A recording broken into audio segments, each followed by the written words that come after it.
Olá, meu nome é Pablo Vilaça, eu sou crítico de cinema, escritor, mas esse vídeo não é sobre cinema. Existe uma confusão muito grande quando a gente diz constantemente que o que está havendo no Brasil hoje envolve um golpe midiático, envolve a mídia fazendo uma propaganda pesada contra o governo. E muita gente se questiona por quê? Por que a mídia faria isso? Qual que seria o interesse da mídia em atacar o governo? Isso é só uma teoria de conspiração. Então eu acho importante explicar por que a mídia faz isso? Qual que é o interesse da mídia em atacar o governo e promover uma mudança de governo beneficiando a direita, a oposição hoje, o PSDB, o Democratas e o PMDB, ou segmentos do PMDB? A resposta é muito simples: dinheiro. A mídia brasileira, se você pegar todas as emissoras de TV, os jornais, as revistas, todos esses veículos, eles pertencem basicamente a 5 grandes famílias no Brasil há décadas, isso desde sempre.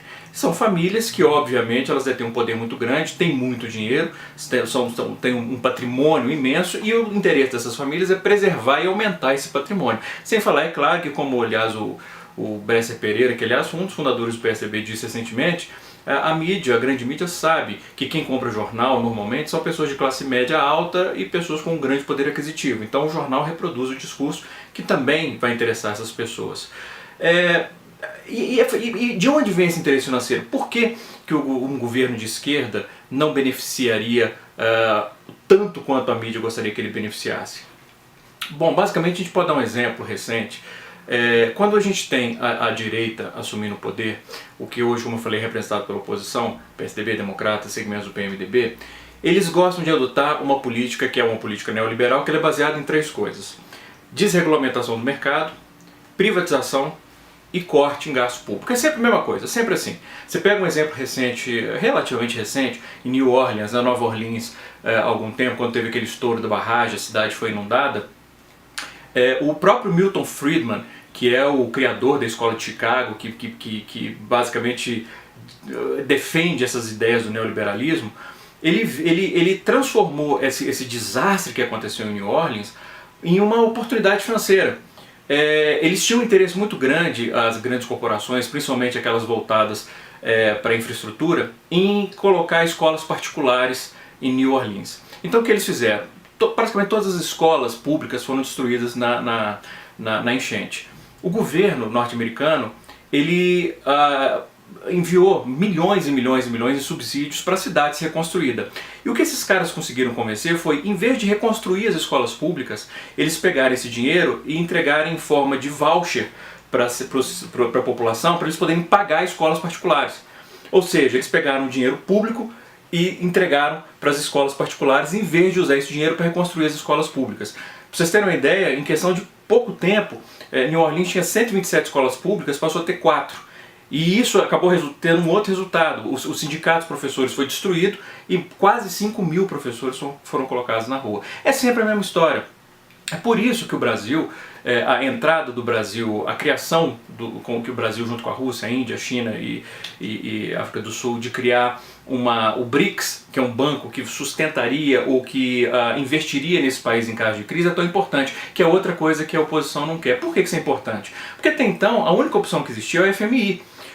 O FMI, é bom contar um pouco da história para entender. O FMI, junto com o Banco Mundial, ele foi criado em 1944, no pós-guerra, para evitar os erros da Primeira Guerra Mundial. Depois da Primeira Guerra Mundial, a Alemanha toda destruída, a economia do país no chão, a população sofrendo muito, isso propicia, cria um caldo, vamos dizer assim, nutritivo para surgir lideranças messiânicas e com um caráter ditatorial e até fascista, no caso Hitler. Então, para evitar que uma circunstância daquela pudesse ser criada de novo, o FMI foi criado para isso, para ajudar países que estivessem com instabilidade econômica, para eles não sofrerem esse tipo de crise grande. O problema é que, ao contrário do que acontece nas Nações Unidas, em que cada país tem um voto, no FMI e no Banco Mundial, os países que fazem parte, eles têm um voto que tem um peso proporcional à economia de cada país. Ou seja, na prática, quem manda no FMI, nas políticas do FMI, são os Estados Unidos, a União Europeia e o Japão. E aí, mais uma vez, os interesses econômicos deles são de poder entrar nos países para poder sugar, tirar dali todo tipo de recurso que pertencia ao país. Então o FMI faz isso. Quando um país entra em crise, ele fala assim, tudo bem, eu te empresto dinheiro, mas só se você fizer 3 coisas: desregulamento dos mercados, porque isso vai permitir que empresas estrangeiras entrem e explorem os recursos do país; corte gasto público, ou seja, corte com população miserável, não precisa dar dinheiro para eles, não precisa investir na população, então educação, saúde, no caso do Brasil, Bolsa Família, etc. E privatiza, pega essas empresas públicas que têm grande potencial e vende para o mercado privado, deixa o empresário cuidar disso, ou seja, pega esse patrimônio que é do país inteiro e coloca em algumas poucas mãos. E o BRICS, ele evita isso, ele traz uma proteção, a gente não depende mais do FMI, que é hoje, não é à toa que, de novo, a oposição é contra isso. Se vocês pegarem, por exemplo, os deputados que são favoráveis ao impeachment, vocês vão ver que a maioria deles também foi favorável a manter a doação de empresas para doação de campanha, que as empresas pudessem continuar doando para a campanha. Por quê? Porque é o interesse econômico deles, que é uma coisa muito perversa. As empresas doam para as campanhas dos deputados, os deputados têm mais chance de ser eleitos, eles são eleitos, passam legislações que vão beneficiar essas empresas, que vão ganhar mais dinheiro, vão poder comprar mais deputado e assim por diante.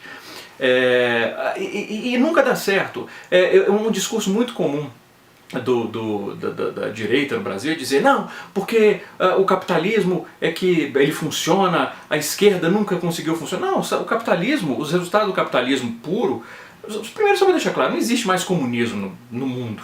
Então esse papo dos comunistas, isso não existe. O que a esquerda, acho que hoje a maior parte da esquerda defende, é um meio campo. Sim, que o mercado continue fazendo o que o mercado faz, mas com regulamentação, e que também o Estado se responsabilize por certas áreas para atender a população mais carente, saúde, educação, etc. Então, quando você tem quando eles defendem dizendo que o capitalismo é que funciona e tal, o capitalismo desregulamentado, eles gostam muito de citar, por exemplo, o que aconteceu no Chile, depois do golpe, em que a escola de Chicago foi para o Chile e privatizou, fez tudo isso, privatizou, desregulamentou o mercado, etc. E o que a gente viu no Chile acontecendo foi um aumento de 375% na inflação no primeiro ano, e ao final de um período de 15 anos depois do golpe, não só 177 mil, se não me engano, empregos da indústria tinham acabado, porque as empresas tinham sido muitas privatizadas, e muitas delas privatizadas, e o mercado desregulamentado permitiu que grandes empresas destruíssem os pequenos negócios, como 45% da população do Chile passou a ficar abaixo da linha de miséria, da linha de pobreza. 45% da população. Em contrapartida, os 10% mais ricos da população tiveram um aumento nos seus ganhos de 83%. Ou seja, é isso que acontece.